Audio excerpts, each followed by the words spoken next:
En réalité, le chômage n'existe pas en Afrique. Il existe juste des personnes qui ne veulent pas travailler sur eux. Si tu n'as pas de travail, prends le temps de travailler sur toi. Beaucoup de jeunes se disent juste qu'ils connaissent des choses, alors qu'ils ne connaissent rien du tout. Je n'arrive pas à comprendre que vous cherchez à être bon dans votre domaine, mais que vous n'arrivez pas à contacter les gens qui sont bons dans votre domaine. C'est vraiment très triste. Nous allons parler de 5 sauts de réussite. Si vous arrivez à remplir ces 5 piliers dans votre vie, vous n'aurez plus jamais de problème d'argent. Le premier saut à savoir, c'est le saut des... Bonjour à tous, bienvenue dans le podcast Réussir Jeune. Alors, c'est une plateforme dans laquelle nous éduquons la jeunesse dans le but que la jeunesse puisse être une jeunesse vraiment efficace et qu'elle puisse être une jeunesse vraiment épanouie. Alors, dans le podcast d'aujourd'hui, nous allons parler d'un sujet vraiment qui est très important, qui va emmener la jeunesse africaine à être épanouie. Alors, si vous êtes en train de rechercher un boulot, ce podcast est pour vous. Si vous êtes en train de rechercher à avoir de l'argent, l'argent c'est un problème pour vous. Alors ces secrets vont vous permettre à être une personne assez successful. Après cette vidéo, je vous rassure que les problèmes d'argent ne seront plus jamais vos problèmes. Alors nous allons parler de 5 sauts de réussite. Alors si vous arrivez à remplir ces 5 sauts dans votre vie, vous allez être une personne assez épanouie. Alors, Steven Bartlett, dans son livre The Diary of the CEO, il nous parle de 5 sauts à remplir. Si vous arrivez à remplir ces 5 piliers dans votre vie, vous n'aurez plus jamais de problème d'argent. Alors, le premier saut à savoir pour que vous puissiez arriver à réussir dans tout, c'est le saut des connaissances. En réalité, plusieurs jeunes Africains, ils n'ont que des diplômes, ils n'ont que des papiers, mais plusieurs n'ont pas de connaissances. En réalité, la connaissance, c'est en réalité l'ensemble des informations que vous avez. Une fois que vous avez certaines informations, les problèmes d'argent ne seront pas visibles dans votre vie. Alors, quand on parle d'informations, en réalité, on parle de ce que vous connaissez. Alors, plusieurs jeunes Africains, ils n'ont que des diplômes, mais plusieurs n'ont pas réellement des connaissances. Alors, comment comprendre que l'on n'a pas de connaissances? On n'a pas de connaissances quand on croit que la connaissance ne se limite qu'à l'université. En réalité, croire que l'université, c'est le seul endroit où trouver la connaissance, c'est l'un des problèmes les plus grands de la jeunesse africaine. En réalité, l'université ne constitue que, je peux dire que ça constitue que 10% en matière de connaissances. En réalité, limiter l'éducation aux universités, c'est en réalité comme limiter la farine qu'à la fabrication du pain. Alors que la farine peut faire des gaufres, la farine peut faire des beignets, la farine peut faire des galettes et plusieurs autres choses. Alors limiter la connaissance qu'à l'université, c'est vraiment quelque chose de très limitant. Alors pour être quelqu'un de successful, il faut aller au-delà de l'université. Je ne suis pas de ceux qui croient que l'université ne sert qu'à rien. Non. Je crois plutôt que l'université est importante, mais il faut aller au-delà de l'université. Parce que limiter la connaissance à l'université, c'est un peu aussi comme limiter le pétrole qu'à la fabrication de l'essence. Alors que le pétrole peut faire beaucoup d'autres choses. Il y a plusieurs produits dérivés du pétrole. Il y a le goudron, il y a les bougies, il y a tout ce qui concerne le plastique. En réalité, lorsque tu comprends que l'université, c'est juste un pas et ce n'est pas le tout. En réalité, tu dois comprendre cela. Et quand tu comprends cela, tu vas changer ta vie d'une manière vraiment inimaginable. L'université est très importante, mais ce n'est pas tout. Il faut te former même en dehors de l'école. Et comment on peut arriver à se former en dehors de l'école? Certains peuvent lire. Lire, en réalité, c'est quelque chose de très important. Et la jeunesse africaine n'aime pas la lecture. C'est ça le problème. Nous n'aimons pas lire et nous voulons juste nous convaincre que nous avons de la connaissance. Une fois que tu as des diplômes, c'est très bien. Il faut apprendre à rechercher les informations qui sont importantes. On les trouve premièrement par la lecture. Pour ceux qui n'aiment pas beaucoup lire, on retrouve beaucoup d'informations aussi par des recherches sur Internet. Et si tu n'aimes pas lire des livres, tu peux aussi suivre des podcasts. Il existe des personnes qui sont expertes dans ton domaine. Il faudrait que tu puisses prendre le temps de les lire, de les écouter en audio par des podcasts. Ça va te permettre d'avoir une certaine connaissance. Comment on acquiert la connaissance? On acquiert aussi la connaissance en lisant des articles. en lisant des articles, mais aussi en demandant des conseils à des personnes qui sont outillées dans le domaine dans lequel tu désires briller. Lorsque tu comprends que tu dois briller, il te faut prendre le temps de rechercher la connaissance. Une fois que tu as la connaissance, ça va te permettre de créer une plateforme qui va faire en sorte que tu puisses réussir dans tout ce que tu entreprends.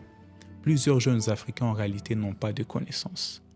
Il faudrait prendre le temps de rechercher ces connaissances-là et ça va te permettre de réussir. Ça, c'était le premier saut à remplir dans ta vie, le saut des connaissances. Alors, voici le deuxième saut à remplir dans ta vie. C'est un peu comme tu étais en train de remplir un verre d'eau. Le premier saut, c'est la connaissance. Le deuxième saut, c'est le saut de la compétence.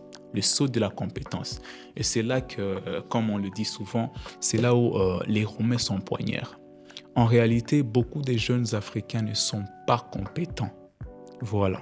Ils peuvent avoir des diplômes, ils peuvent avoir une certaine connaissance, mais ils ne sont pas compétents. C'est quoi la compétence? La compétence, c'est en réalité le savoir-faire qui nous pousse à résoudre des problèmes qui sont demandés par des entreprises, par des particuliers, ainsi que par les nations.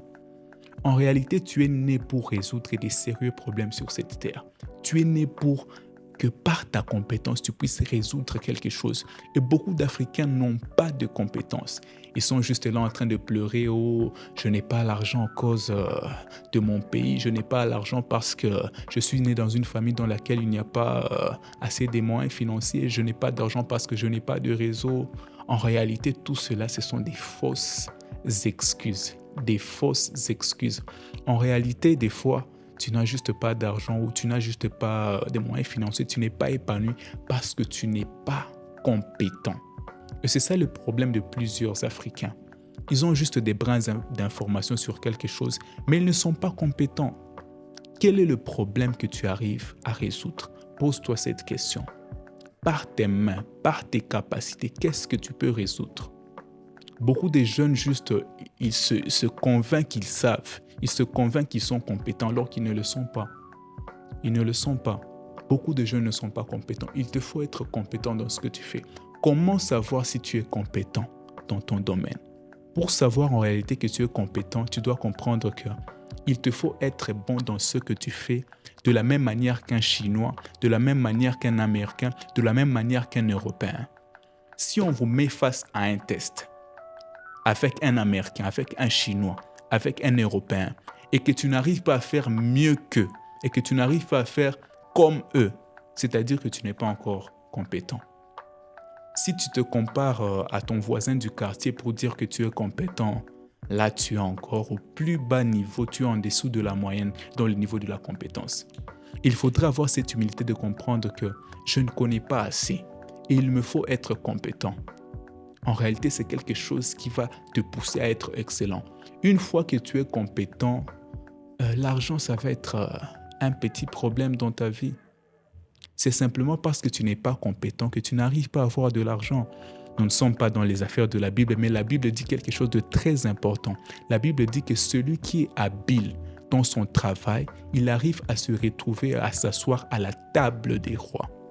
Aujourd'hui, si tu n'es pas à la table de ces grands du monde, cela veut dire simplement que tu n'es pas assez compétent, tu n'es pas habile dans ton métier, tu es en dessous de la moyenne et tu te convaincs que tu connais quelque chose. Si tu veux être à la table des grands, il te faut avoir des compétences.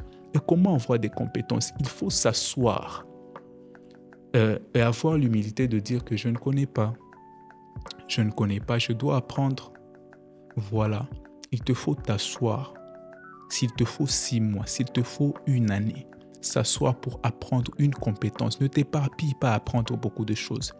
Aie une compétence et sois tellement fort dans la chose que lorsqu'on cherche les personnes compétentes dans le monde, dans ton domaine, que tu puisses être bon et compétitif malgré plusieurs nationalités qui peuvent être invitées pour la même chose.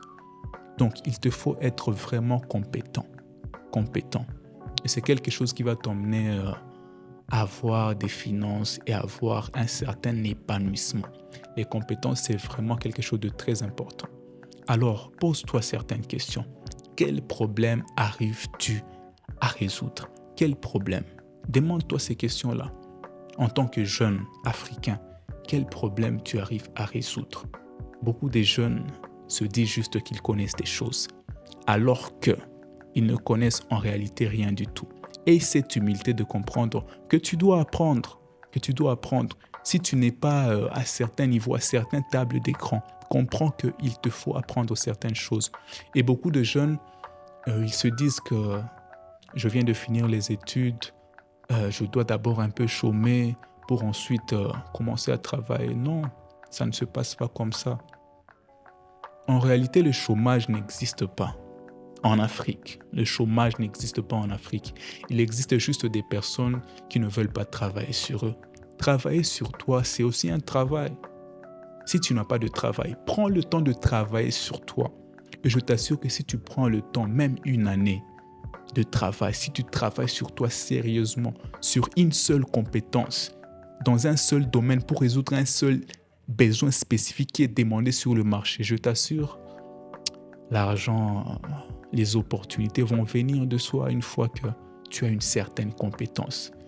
Voilà que je viens de finir de parler du deuxième saut qui est le saut des compétences.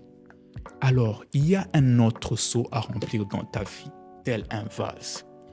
Le troisième saut à remplir dans ta vie, c'est le saut du réseau. En réalité, en Afrique, cette chose est vraiment assez vraie.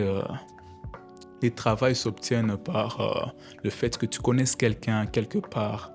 Et des fois, on se dit que parce que je ne connais personne, en réalité, je n'arriverai pas à trouver du travail, je n'arriverai pas à trouver des opportunités et tout le reste. En réalité, tu dois comprendre que le réseau, c'est quelque chose de très important. Alors, c'est quoi le réseau? Le réseau, en réalité, c'est ce but-là, c'est cet ensemble-là des personnes qui sont autour de toi, qui font à ce que tu puisses aller de l'avant. Et des fois, on se dit que je n'ai pas de réseau, voilà pourquoi j'échoue. Mais en réalité, il y a une manière pour rechercher à entrer dans certains réseaux. Et une fois que tu entres dans certains réseaux, le problème d'argent ne sera jamais quelque chose dans ta vie. Alors, comment faire pour entrer dans certains réseaux? Une fois que tu as une compétence, tu as la connaissance, tu as accès en réalité à certains réseaux. Mais il te faut juste en parler. Voilà. Comment avoir accès à certains réseaux? Comment être dans des cercles d'influence qui font en sorte que tu puisses réussir dans tout ce que tu fais? En réalité, tu dois comprendre que le biais qui t'emmène vers des grands réseaux, ça s'appelle la compétence. Voilà pourquoi j'ai dit au début que toutes ces choses ici, elles se complètent. Une fois que tu as une compétence vraiment sérieuse pour faire accès à certains réseaux, tu dois communiquer aux gens. Première chose, les gens doivent savoir ce que tu fais. Plusieurs jeunes ont des compétences où ils sont très bons, ils sont habiles dans leur boulot, mais ils ne savent pas présenter ce qu'ils font. En réalité, il faut montrer ce que tu fais. Première chose, montre ce que tu fais. Voilà, tu peux le montrer par les réseaux sociaux. Il y a LinkedIn, il y a Instagram, il y a TikTok aujourd'hui qui fait en sorte que ton travail peut être connu par plusieurs et des milliers de personnes. Montre ce que tu fais. Comment les gens connaîtront que tu fais de bons montages vidéo? Comment les gens connaîtront que tu sais bien parler? Comment les gens connaîtront que tu as des compétences sérieuses dans ce que tu fais? Tu dois savoir le montrer. Et pour ceux qui ne sont pas trop réseaux sociaux, tu dois comprendre qu'il te faut montrer tes connaissances d'une autre manière. Voilà, aujourd'hui, tu peux contacter des entreprises, tu peux contacter des particuliers, écris des messages, va vers les gens. Et ça va faire en sorte que tu puisses réussir dans ce que tu fais. Va vers les gens. Je me rappelle un ami, j'avais à peine 18 ans, 20 ans, j'étais en train d'apprendre le graphisme, j'avais un certain niveau. Mais je connaissais un ami, il s'appelle Cédric Mangossa. Il était très excellent. Il travaille avec des multinationales, des grandes entreprises dans cette Afrique-ci, dans le monde. Il était très bon dans ce qu'il faisait. J'ai eu l'humilité de lui demander, mon cher, comment tu fais pour avoir ces clients internationaux? Comment tu fais pour avoir ces clients internationaux? Et le gars, il m'a dit que dans notre milieu, une fois que tu maîtrises quelque chose, il te faut aller vers ces personnes-là. Écris, tu identifies un problème, que telle personne, il a une mauvaise communication visuelle sur les réseaux sociaux, tu peux l'aider. Telle entreprise, je ne trouve pas que ce qu'ils font est bon pour le moment, je peux leur aider. Va vers les gens. Il m'a conseillé, il m'a dit, écris aux gens. Tu as des compétences, oui certes, mais écris aux gens. Je vous assure que cette information a eu à changer toute ma carrière dans le monde du graphisme, du community management et tout. Cette information a eu à changer toute ma carrière. Alors vous devez prendre le temps de rencontrer ce genre de personnes, demander des conseils à des gens qui ont réussi plus que vous. Voilà. Et une fois que j'ai commencé à envoyer des messages, j'ai envoyé plusieurs messages. Et j'ai eu à rencontrer et à voir des marchés à cause des messages que j'ai eu à envoyer. Mais toi, tu restes dans ton coin, tu pars poser tes CV à gauche, à droite, alors qu'il te suffirait juste de prendre le temps d'identifier des problèmes et de contacter des gens. La voie traditionnelle, c'est d'envoyer des CV. Mais aujourd'hui, tu peux envoyer des messages aux gens, tu peux envoyer des messages aux entreprises dans le cas où tu as vraiment une solution à leurs problèmes. Voilà. C'est ce qui va faire en sorte que tu puisses réussir. Créer le réseau. Créer le réseau. Contacter des gens. Faites ce pas. Demandez des conseils à ceux qui sont excellents que vous dans votre domaine. C'est par là que vous arriverez à réussir. Je n'arrive pas à comprendre que vous cherchez à être bon dans votre domaine, mais que vous n'arrivez pas à contacter les gens qui sont bons dans votre domaine. C'est vraiment très triste. Aujourd'hui, on voit les jeunes, ils ont une présomption de connaissance, mais ils n'arrivent pas à avoir cette humilité-là de demander conseil à ceux qui ont réussi dans leur domaine. Voilà. On est tellement orgueilleux qu'on reste à sa place en pensant qu'on connaît quelque chose, alors que l'on pourrait juste demander conseil à des personnes qui ont déjà réussi dans ce domaine-là. C'est par là qu'on arrive à bâtir un bon réseau. Si tu veux bâtir un bon réseau, apprends à écrire aux gens, apprends à contacter les gens, apprends à résoudre leurs problèmes. Et c'est pour cela que tu arriveras à entrer dans des bons réseaux et l'argent ne sera pas un problème pour toi. Je me rappelle de quelque chose d'important, c'est que une fois que j'avais eu des connaissances, je suis allé me présenter aux gens et j'ai travaillé pour eux-mêmes gratuitement. Vous comprenez un peu? Pour avoir accès à leur réseau. Et c'est ces mêmes personnes-là qui m'ont connecté à d'autres personnes qui ont fait en sorte que je puisse avoir beaucoup plus d'opportunités avec de l'argent en grand. Voilà pourquoi vous devez comprendre que le réseau, c'est quelque chose de très important. Il faut investir dans les réseaux, investir dans les relations. Voilà, c'est par là que vous allez commencer à être épanoui dans tout ce que vous faites. Voilà, c'est quelque chose de très important. Alors, le quatrième saut à remplir dans votre vie, c'est le saut qui est le plus important aussi. Voilà, vous devez apprendre vraiment à le remplir. Le quatrième saut à remplir dans votre vie, c'est le saut de ressources. Une fois que vous avez les compétences, les connaissances, le bon réseau, les ressources, quand je parle de ressources, ce n'est pas que l'argent, mais c'est aussi les ressources en termes de beaucoup d'autres choses, en termes de santé, en termes d'opportunités et tout. Lorsque vous avez les connaissances, lorsque vous avez des compétences, lorsque vous avez le bon réseau, l'argent va venir de soi. Vous comprenez un peu? Lorsque vous avez ces choses-là, les ressources qui font partie de l'argent va venir de soi. En réalité, vous devez comprendre ces choses-là. Et lorsque l'argent commence à venir vers vous, ça va faire en sorte que vous allez commencer à réussir progressivement. Et quand les finances arrivent dans votre vie, suite aux compétences et toutes les autres choses que j'ai citées, il vous faut apprendre à budgétiser, il vous faut apprendre à comprendre comment l'argent fonctionne, il vous faut apprendre à comprendre comment épargner. Et c'est ces choses qui vont faire en sorte que vous puissiez être une personne stable, mature dans tout ce que vous faites. Les 3 premiers sauts dont j'ai parlé au début, ce sont vraiment la base. Parce que lorsque les investisseurs viennent, ils cherchent vraiment une personne qui est compétente, une personne qui a de la connaissance, une personne qui a un bon réseau. L'investisseur n'investit pas dans un projet qui est bon. L'investisseur investit dans la personne qui a des bonnes compétences, dans la personne qui a le bon réseau, dans la personne qui a des bonnes connaissances. C'est ainsi que les trucs comme l'argent, les financements ne peuvent pas être un problème pour une personne qui a déjà bâti cette base-là dans sa vie. Alors c'est quelque chose de très important de bâtir ses ressources. Et une fois que tu bâtis les ressources, tu vas comprendre aussi beaucoup plus de concepts par rapport à la gestion de l'argent. Et c'est ce qui va faire en sorte que tu puisses réussir. Plusieurs jeunes africains en réalité ne savent pas comment gérer l'argent. Voilà pourquoi si on te donne beaucoup d'argent du coup, sans que tu ne puisses avoir les connaissances, les compétences, un certain réseau, tu perdras tout cet argent-là.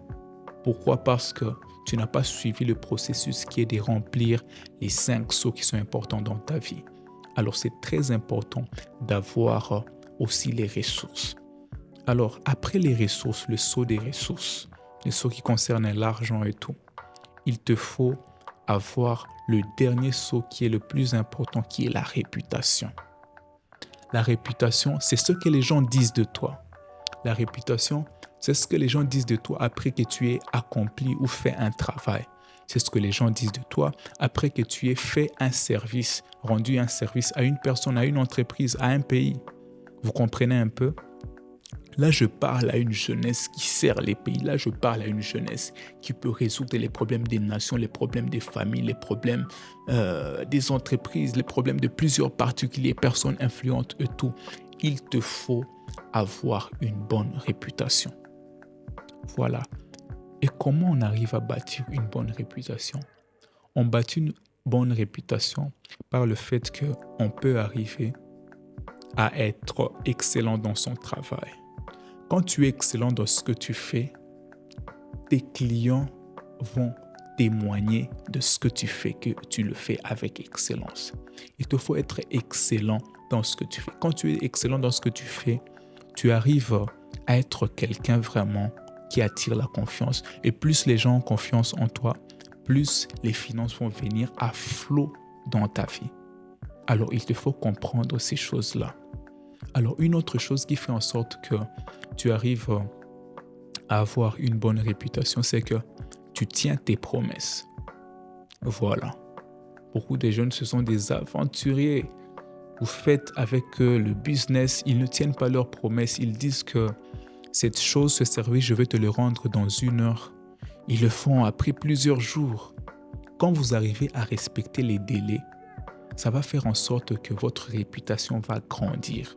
Les gens sauront que nous sommes en train de travailler quand même avec une personne très sérieuse. Voilà, tenez vos promesses. Lorsque vous dites que vous allez faire une affiche, faire un service dans 1 jour, faites-le. Respectez les deadlines. C'est ce qui va faire en sorte que vous puissiez être quelqu'un vraiment qui a une bonne réputation. Et c'est très important. Alors, il peut arriver dans la vie que vous perdez de l'argent. Voilà. Il peut arriver dans la vie que vous perdez votre réputation suite à un scandale. Voilà. Ça peut arriver dans la vie. Mais si vous avez la connaissance, si vous avez la compétence, les 2 premières choses-là, vous pouvez rebondir. Voilà pourquoi les millionnaires sont souvent en train de vous dire que si je partais de rien, si je perdais aujourd'hui tout mon argent, je peux revenir et avoir beaucoup plus d'argent. Et les gens qui sont généralement pauvres, ils vous disent « Ah, ils sont en train de mentir, ils sont en train de parler, c'est parce qu'ils ont beaucoup d'argent. » Non, non. En réalité, l'argent n'est qu'une conséquence. Ce n'est qu'une conséquence. Si on sait avoir une certaine compétence, certaines connaissances, certaines informations, on peut rebondir même si on a un certain problème d'argent, un certain problème de réputation, on peut rebondir. Voilà pourquoi je nous incite à bâtir ces 5 choses dans notre vie. Ayons une connaissance, ayons des compétences, bâtissons un sérieux réseau. Ayons des ressources, ça va faire en sorte que nous puissions avoir des ressources, mais aussi ayons une bonne réputation, bâtissons une bonne réputation, un certain degré de respect que les gens doivent avoir envers notre travail. Et ça fera en sorte que les opportunités vont venir de partout dans le monde, car on est des personnes qui sont compétentes, on est des personnes qui arrivent à apporter de la valeur dans la vie de plusieurs. Merci beaucoup d'avoir regardé cette vidéo. N'hésitez pas de vous abonner, de partager à plusieurs personnes. En réalité, ce podcast va aider plusieurs Africains. Vous connaissez quelqu'un qui se pose des questions sur l'argent. N'hésitez pas à lui partager ce podcast. N'hésitez pas à lui envoyer ce lien par WhatsApp. Mettez-le sur le statut. Ça va aider en réalité plusieurs jeunes Africains à se découvrir et à connaître des grandes choses. Alors, merci d'avoir suivi la vidéo. N'hésitez pas de la partager. Merci.